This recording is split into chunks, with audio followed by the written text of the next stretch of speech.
नमस्कार प्यारे विद्यार्थियों। मैं सुरेश कुमार आप सभी का मेरे इस YouTube चैनल में स्वागत करता हूं। आज हम 11वीं कक्षा की संस्कृत की पुस्तक शाश्वती भाग 1 के प्रथम पाठ का अध्ययन करने वाले हैं।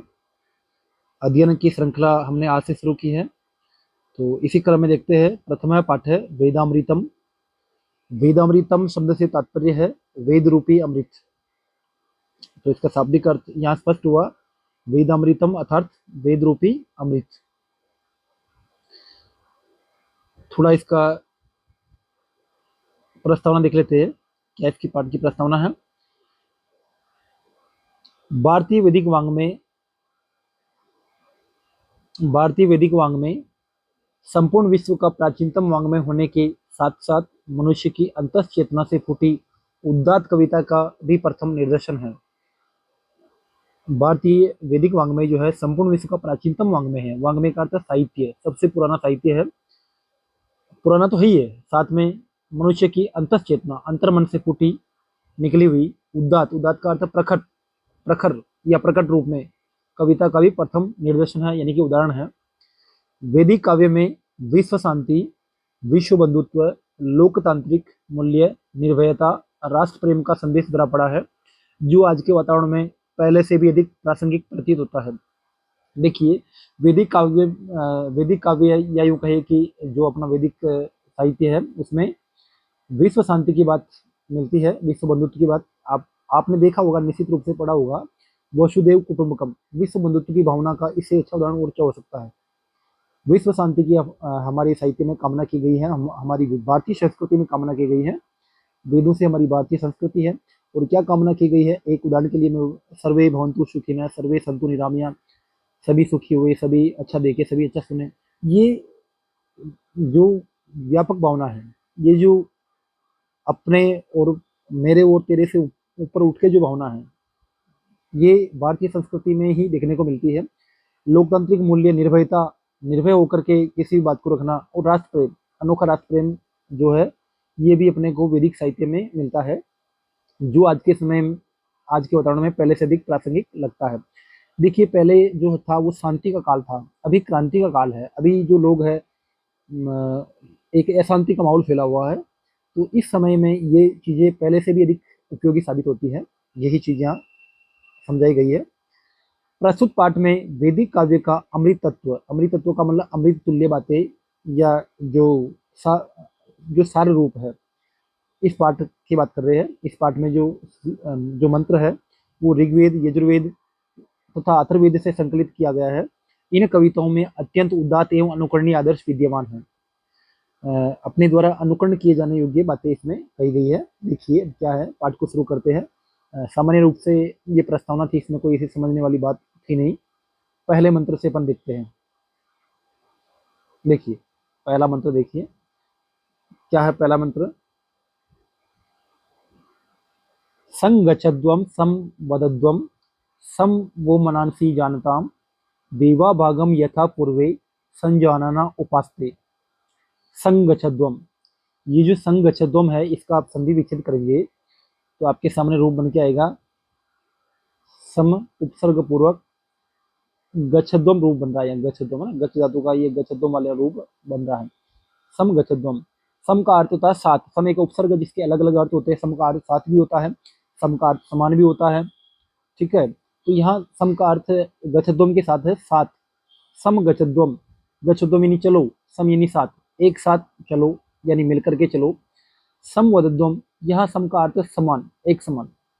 वदध्वम का अर्थ बोलो, एक समान बोलो। इसका साथ भी अर्थ ले सकते हैं, सम वदध्वम यानी एक साथ बोलो, एक साथ चलो, ऐसा भी इसका अर्थ ले सकते हैं। लेकिन ज्यादा सम्यक अर्थ होगा सम वदध्वम यानी समान रूप से बोलो, या एक जैसी वाणी बोलो, एक मत होकर के बोलो। सम यानी अच्छे से, सम्यक प्रकार से।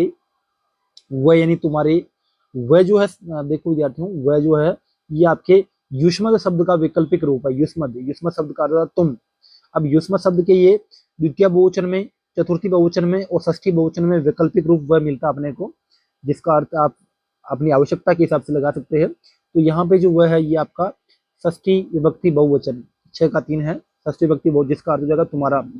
वह मनांसी, तुम्हारे मन, बहुवचन हो गए, तुम्हारे मन समजानताम, सम्यक रूप से जाने, समान रूप से अर्थ का बोध करे, ऐसा।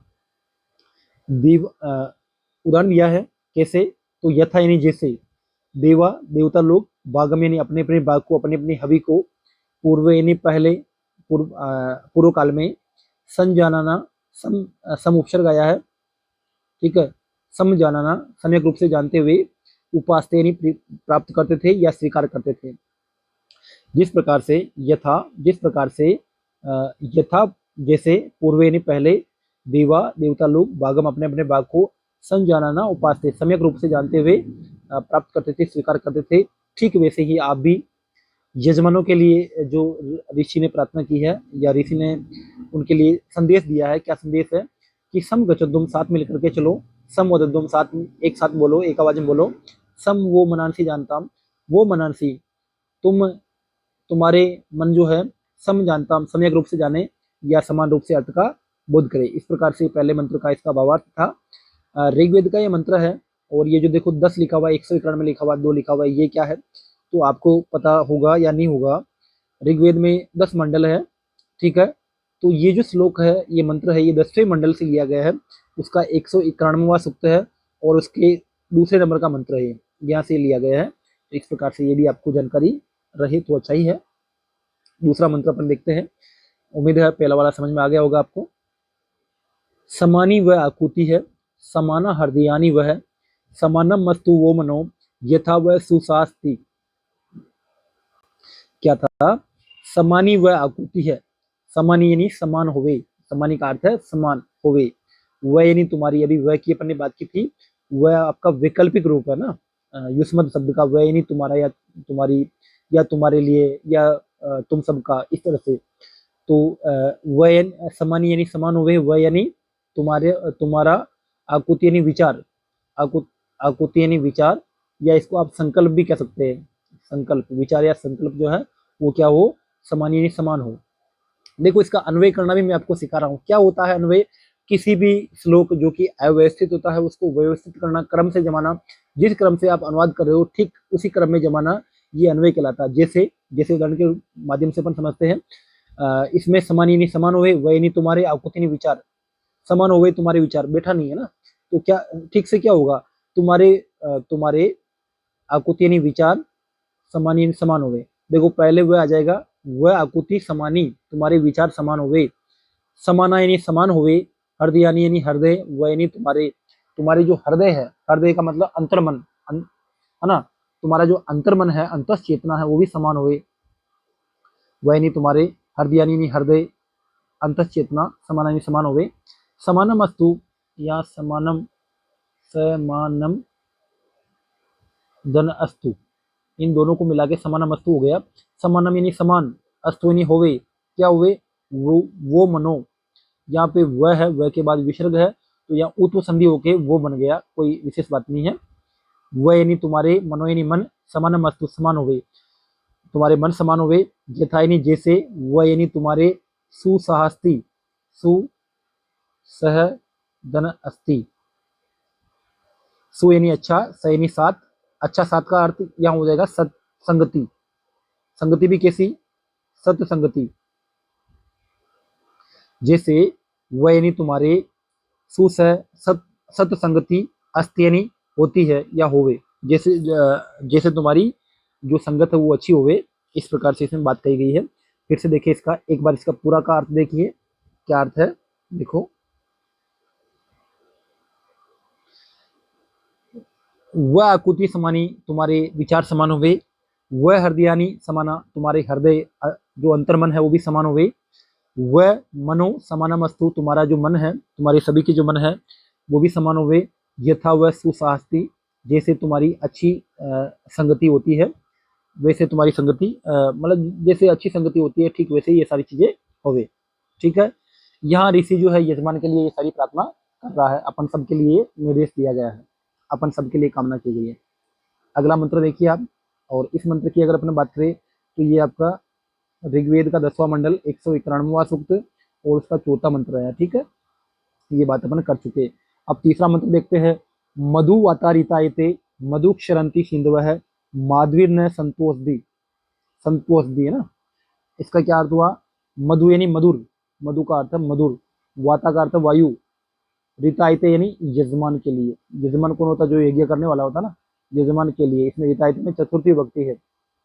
रितायते यानी यजमान के लिए मधु वाता, मधुर वायु हो। ठीक है, तो इसका जो अपन अन्वय करेंगे तो वो आ जाएगा रितायते मधु वाता, यजमान के लिए मधुर वायु हो। हवा जो है शीतल हवा, मधु का अर्थ यहाँ हवा के प्रसंग में शीतल हो जाएगा। ठीक है, मधु का अर्थ तो मीठा होता है वैसे, लेकिन हवा कौन सी मीठी होती है? शीतल इसका अर्थ ले सकते हैं अपन। मधु यानी मधुर, क्षरंती यानी बहे, सिंधु यानी नदियां। नदियां जो है सिंधु का अर्थ समुद्र भी होता है। सिंधु यानी समुद्र या प्रियो कई नदियां, मधु क्षरंती मीठा बहे, मधुरता का प्रवाह करे।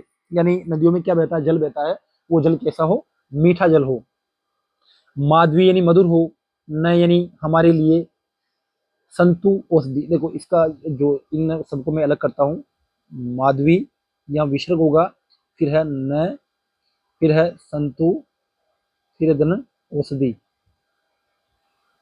देखो माधवी यानी मधुर हो, न यानी हमारे लिए। अब आप बोलोगे न का अर्थ हमारे लिए क्यों? क्योंकि अभी मैंने बात की थी, ऊपर एक आया था वह, और यहाँ पे आ रहा न।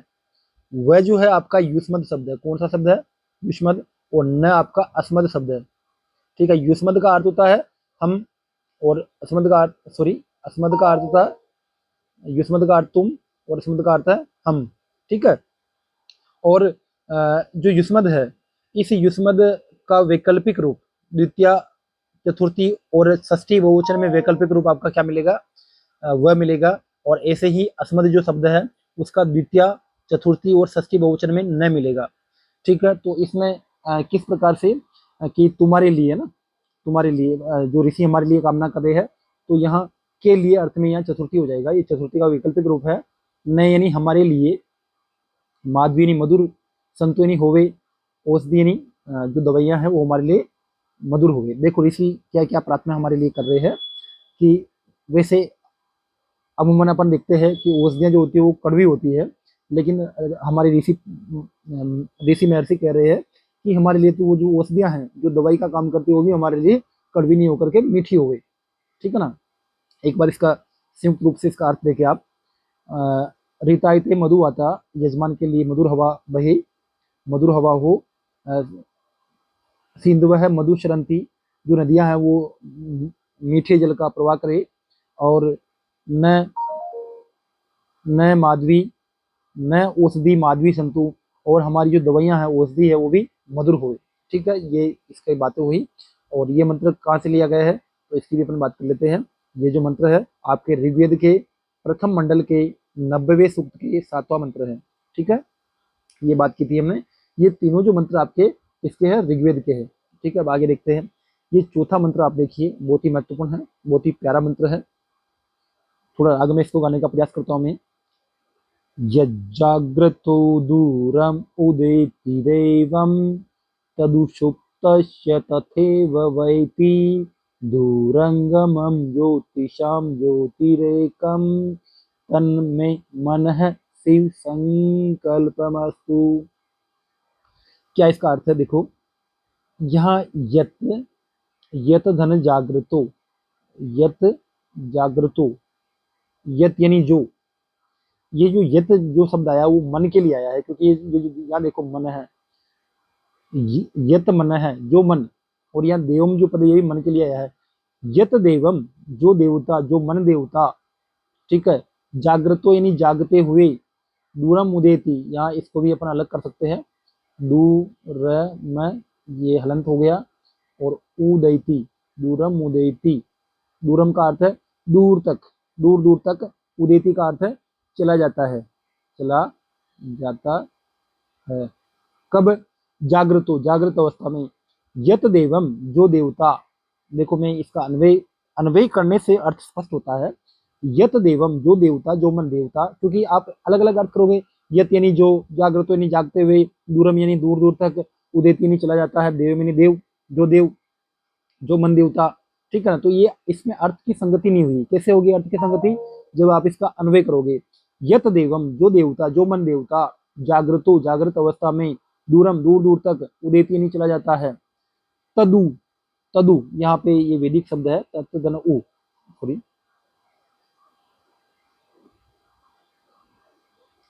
तदु, तदु को मैं अलग करूं तो तत, तत धन उ है ना, ये उ, ये वैदिक, इसको आप निपात कर सकते हैं, ये पहले प्रयोग होता था। तो तत धन उ, तत् यानी वह, ये तत्व भी किसके लिए है, मन के लिए है। ये तत्व, ये सारी चीजें, और देवम ये जो है मन के लिए है। जो जागृत अवस्था में दूर तक चला जाता है, तत् यानी वही, वह मन, सुप्त यानी सुप्त अवस्था में, तथे वेति, तथे वाइति, तथा धन एव, धन एति, ठीक है। तथा यानी वैसे, एव यानी ही, एति यानी चला जाता है।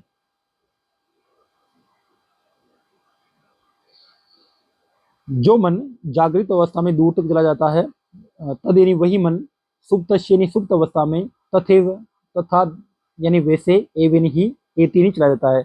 जो मन जागते हुए दूर तक चला जाता है, वही मन सोते हुए भी वैसे ही दूर तक चला जाता है। मन के लिए जागते और जागृत और सुप्त अवस्था का कोई फर्क नहीं पड़ता है। मन सबसे अधिक वेगवान कहा गया है। आप खुद करके देखिए, एक सेकंड में अगर जहाँ कहीं भी आप गए हुए हो, एक सेकंड भी आपको नहीं लगता है, तुरंत वहां का स्मरण करते ही आप वहाँ का संज्ञान हो जाता है। जैसे मान लीजिए आप मुंबई गए हो, तो कभी आप पुराना जो ऐसा ऐसी घटना है उसको याद करोगे, तुरंत आप उस जगह को महसूस कर सकते हो। तो ये मन जो है ये बहुत अधिक वेगवान है, और न केवल जागते हुए बल्कि सोते हुए भी। जब कभी अपन सपने देखते हो तो सपना में भी तो अपन मुंबई पहुंच जाते हैं, ठीक है। तो ये सारी चीजें मन के लिए कही कि यानी मन जो जागृत अवस्था में दूर तक जाता है, ठीक वही मन सुप्त अवस्था में भी वैसे ही दूर तक चला जाता है।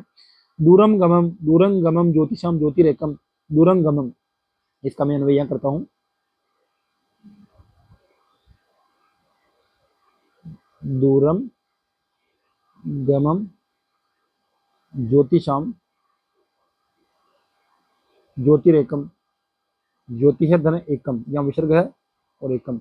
दूरम गमम, जो दूर दूर तक, दूरम यानी दूर तक, गमम यानी गमन करने वाला है। दूरम गमम, दूर तक गमन करने वाला। और ज्योतिषाम, ज्योतिषाम का अर्थ है यहाँ इंद्रियों का, है ना। ज्योतिषाम का अर्थ है यहाँ इंद्रिया नाम,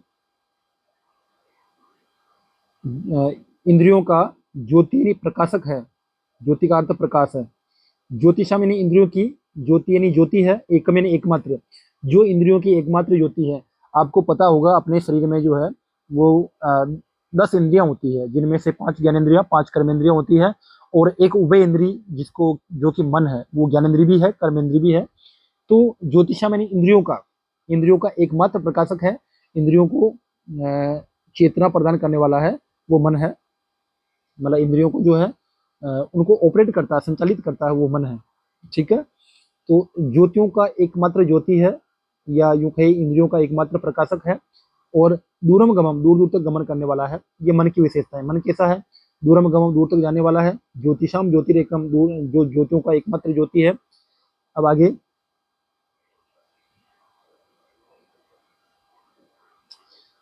तन में मन है, या होगा तत् धन में, तत् यानी वह, मैं यानी मेरा, मन यानी मन, वह मेरा मन, ऐसा मेरा मन। कैसा मेरा मन, जो जागृत अवस्था में दूर तक चला जाता है, जो सुप्त अवस्था में भी ठीक वैसे ही चला जाता है। दूरम गमन, जो दूर दूर तक गमन करने वाला है। और ज्योतिषम ज्योतिरेकम, और ज्योतियों की एकमात्र ज्योति है, ऐसा मेरा मन। तत्मय मन है, वह मेरा मन। शिव संकल्पम अस्तु, शिव, शिव तो स्पष्ट है। संकल्पम, संकल्पम अस्तु, शिव का अर्थ कल्याणकारी। शिव का अर्थ क्या है, कल्याणकारी।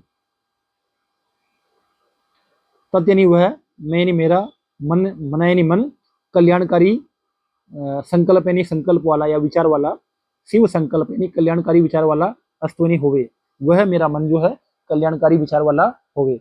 आप खुद देखते होंगे, अपन जो अपने कर्तव्य से प्रमाद कर जाते हैं, उसका कारण क्या है, उसका कारण है मन, मन की अनियंत्रित स्थिति।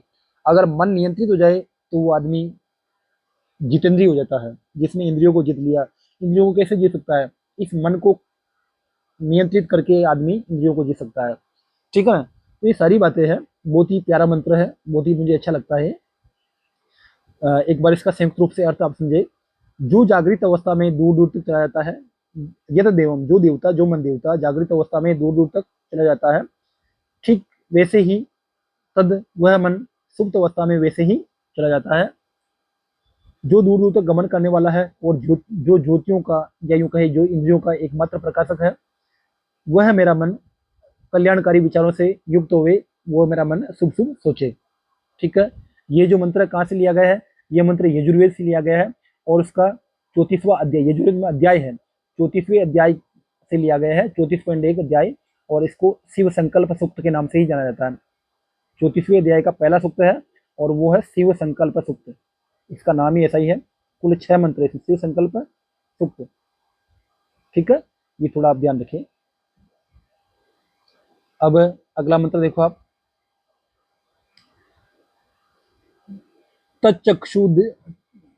तच्चक्षुर्देव हितं पुरस्तात् पुरस्तात् शुक्रम उच्चरतः पश्येम सर्दः सतं जीवेम सर्दः सतं शृणुयाम सर्दः सतं प्रभवाम सर्दः सतं अदिनाश्यामः सर्दः सतं भूयश्च सर्दः स्तात्। ठीक है, ये क्या है देखो आप, तच्च, तच्च का यहाँ अपन विच्छेद करेंगे, ततधन चक्षु, तत चक्षु वह, तत् यानी वह, चक्षु यानी नेत्र, वह चक्षु तो आप समझते होंगे, चक्षु यानी नेत्र, देवहितम, चक्षु के बाद विसर्ग है, तत्चक्षु है, देवहितम, देवहितम का मतलब देवताओं द्वारा स्थापित, देव अहितम है ना, देवताओं द्वारा स्थापित, और इसका थोड़ा विच्छेद अपन करते हैं, पुरस्तात्, पुरस्तात्, पुरस्तात्, और उसके बाद है शुक्रम, और उसके बाद है उच्चरत। आप कहोगे ऐसा तो है ही नहीं, आप ऐसा कैसे बना रहे, बिल्कुल ऐसा ही है ये। यहाँ पे ये जो तय है, इस तय के बाद में आगे स होने से इस तय का सचुतु संधि से चय बन जाता है, और चूंकि चय के बाद में स है, जब कभी भी चय के बाद में स होता है तो इन दोनों का जोड़ा नहीं है, जोड़ा है चय के बाद में छ आता है, इस स का छ बन जाता है, तो यहाँ पे ऐसा रूप बन जाता है। और उच्चरत जो है, ऊ की मात्रा में लगेगी तो मुंह बन जाएगा ना, स्पष्ट है। पुरस्तात् का मतलब पूर्व दिशा में, पूर्व दिशा में, पुरस्तात् का अर्थ पूर्व दिशा में, शुक्रम का अर्थ चमकीला, उच्चरत का अर्थ उदय हुआ, उदय हुआ, तत् यानी वह, चक्षु यानी नेत्र, देवहितम जो देवताओं द्वारा स्थापित किया गया है ना, और पुरस्तात् पूर्व दिशा से, पूर्व दिशा में, शुक्रम यानी चमकीला, उच्चरत यानी उदय हुआ। देखो जिस नेत्र की बात हो रही है, ये अपने नेत्र नहीं है, पूर्व दिशा में जो उदय होता है और जो देवताओं द्वारा स्थापित है वह नेत्र। यहाँ किसकी बात हो रही है, यहाँ सूर्य की बात हो रही है। सूर्य का एक पर्यायवाची है नेत्र, क्यों, क्योंकि संसार को कौन देखता है, सूर्य देखता है, तो सूर्य का एक पर्यायवाची नेत्र भी है, तो संसार का नेत्र जो है वो सूर्य को कहा गया है। तद चक्षु वह नेत्र, वह सूर्य, देवहितम देवताओं द्वारा स्थापित है, और कैसा है वो, शुक्रम चमकीला है। ठीक है, देवहितम यानी देवताओं द्वारा स्थापित, और शुक्रम यानी चमकीला। तत् चक्षु वह नेत्र, या यूं कहे तत् शुक्रम नेत्र चक्षु वह चमकीला नेत्र, देवहितम देवताओं द्वारा स्थापित है, और पुरस्तात् पूर्व दिशा में उच्चरत उदय हुआ है। वह नेत्र जो कि देवताओं द्वारा स्थापित है, चमकीला है, ऐसा नेत्र पूर्व दिशा में उदय हुआ है। पश्चिम यानी हम देखे, पश्चिम का अर्थ होगा हम देखे, क्यों, क्योंकि ये आपके जो दृश्य धातु है, दृश्य धातु का विधिलिंग लकार, विधिलिंग लकार, दृश्य धातु का विधिलिंग लकार मध्यम पुरुष सॉरी उत्तम पुरुष बहुवचन है, तो इसका अर्थ हो जाएगा वयम, करता इसका हो जाएगा वयम, वयम पश्चिम हम देखें, या हमें देखना चाहिए क्या, सर्दय, ये सर्दय का अर्थ होता है वर्ष, सतम यानी 100, हमें 100 साल तक हम देखें, जीवे यानी जिए, सर्दय सतम हम 100 साल तक जिए। ऐसी हमारे ऋषि जो मुनि है प्रार्थना कर रहे हैं। श्रृणुयाम यानी सुने, सर्दय सतम हम 100 वर्ष तक सुने, प्रभवाम सर्दय सतम हम प्रभवाम यानी बोले, सर्दय सतम हम 100 वर्ष तक बोले। अदीना, अदीना का अर्थ क्या होगा, देखो दीन का अर्थ होता है, दीन का अर्थ होता है निर्धन, है ना, अदीना का मतलब न दीना इति अदीना, यानी निर्धन नहीं, दीन का उल्टा हो जाएगा ना, विलोम हो जाएगा ना, तो अदीना का अर्थ है निर्धनता से रहित, शाम यानी होवे, सर्द यानी वर्ष, सतम यानी 100, 100 साल तक हमें, सर्द है सतम 100 सतम सर्दह 100 वर्ष तक अविनाशम, हम दीनता से रहित होवे या यूं कहे निर्धनता से रहित होवे। और भूयस्य, भूयस्य का अर्थ बार बार, बार बार। सर्दयनी वर्ष, स्तात यानी 100 से अधिक, स्तात का अर्थ 100 से अधिक, 100 से, 100 से है ना, 100 से बार बार, 100 सतात सर्द है 100 वर्ष से बार बार ऐसा होवे, यानी कि 100 वर्ष से भी अधिक बार ऐसा होवे, यानी 100 साल तक हम देखें और 100 से भी अधिक बार ऐसा होवे, ऐसी प्रार्थना की गई है। हमारे ऋषि मुनि जो है यहाँ सूर्य का दृष्टांत देकर कह रहे हैं कि वह चमकीला नेत्र जो कि देवताओं द्वारा स्थापित है और पूर्व दिशा में उदय हुआ है, उसी की कृपा से या उसी के सहायता से हम सर्दह सतम पश्चिम 100 साल तक हम देखें, सर्दह सतम जीवें 100 साल तक हम जिए, सर्दह सतम श्रृणयाम 100 साल तक हम सुने, 100 साल तक हम बोले और 100 साल तक हम दीनता से रहित होवे, और ये बात जो है 100 साल से भी अधिक बार के लिए बार बार होवे। ठीक है, तो देखो इसमें किस प्रकार की कामना की गई है। इसमें कामना की गई है कि हमें पूरे 100 साल जीने की कामना की गई है, और न केवल 100 साल जीने की बल्कि 100 साल स्वस्थ जीने की कामना की गई है। हमारी जो सारी इंद्रियां हैं, कान है, आंखें है, जीवा है, सब ठीक सम्यक प्रकार से कार्य करते हुए हम अच्छे से जीवन निर्वाह करें, इस प्रकार की मंगल कामना की गई है। किसका श्लोक है? यजुर्वेद का श्लोक है और 36वें अध्याय का ये श्लोक है, 24वां सूक्त है इसमें ना। तो उम्मीद है आप समझ चुके होंगे। अंतिम मंत्र इसका देखिए आप,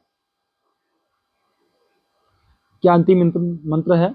जन्म विप्रति बहुधा विवाचम, नाना धर्माणाम पृथ्वी यथोक्षम, सहस्त्रम धारा द्रविणस्य मे दुहाम, ध्रुवेव देनुर ध्रुव ध्रुवेव देनुर, एक मिनट, ध्रुवेव देनुर अनुपसरंती, देनुर अनुपसरंती है ना, ऐसा है इसका।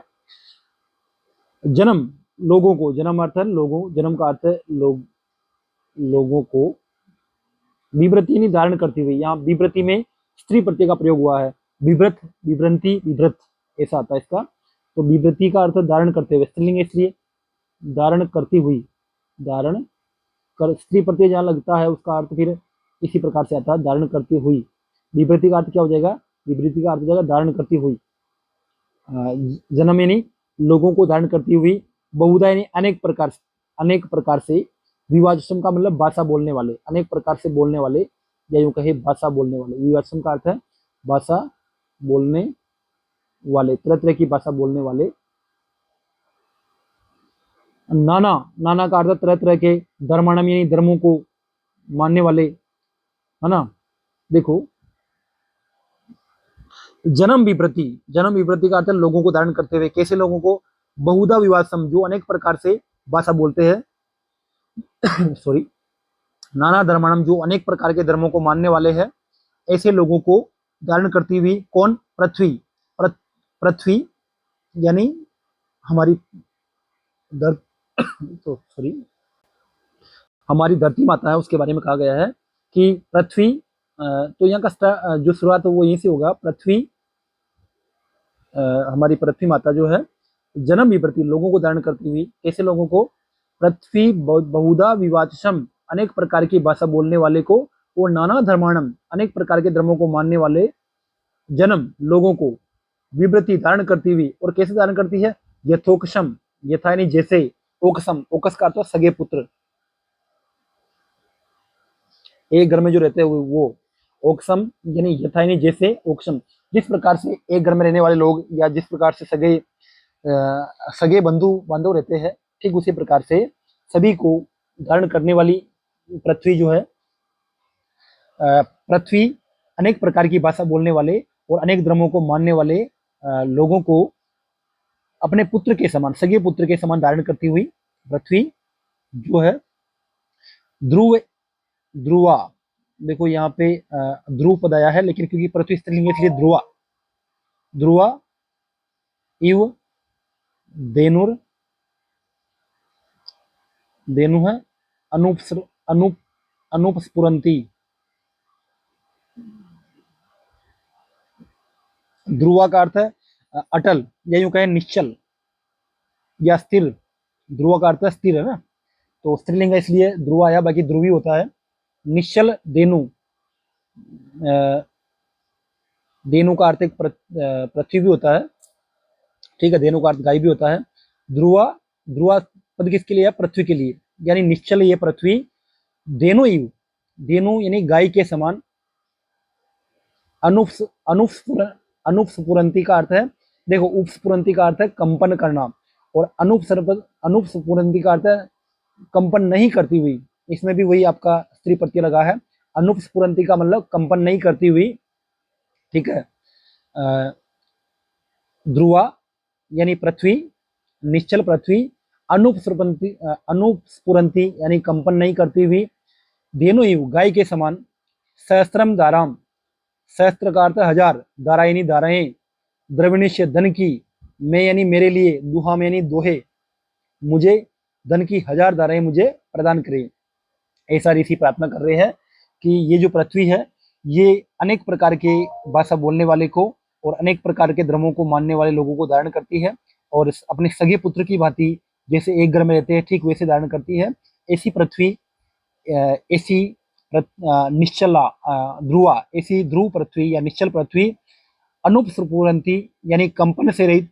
धरती का एक गुण है कंपन करना, भूकंप जो आते हैं ना वो पृथ्वी के कंपन करने की गति के कारण भूकंप आते हैं। तो ये पृथ्वी कंपन से रहित होकर, ध्रुवा अनुपस्फुरंती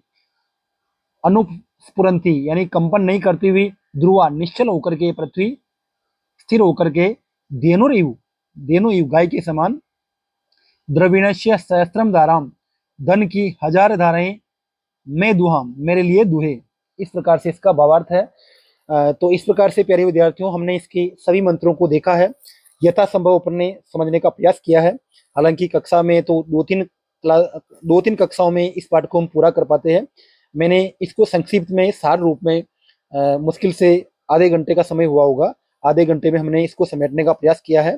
तो उम्मीद है ये आपको समझ में आया होगा। ये जो अंतिम मंत्र आपका ये अथर्ववेद का मंत्र है, अथर्ववेद के पृथ्वी सूक्त से लिया गया है, जो कि इसका 12वां कांड जो है उसमें है। ये थोड़ा आप ध्यान रखेंगे, है ना। परीक्षा में प्रश्न आ सकता है कि पृथ्वी सूक्त जो है किस वेद में है, वो आपके अथर्ववेद में है ना। तो यहाँ से ऐसे ही प्रश्न बनते हैं। तो प्यारे विद्यार्थियों ये अपना पहला पाठ पूरा हुआ। कि ये आपको कैसा लगा, किस प्रकार से ये क्लास आपके लिए उपयोगी रही, ये आप कमेंट सेक्शन में जरूर बताएं। तो उसी हिसाब से मैं आगे की कक्षाएं आपके लिए तैयार करूं। आज के लिए इतना ही, धन्यवाद। जयतु संस्कृतम, जयतु भारतम।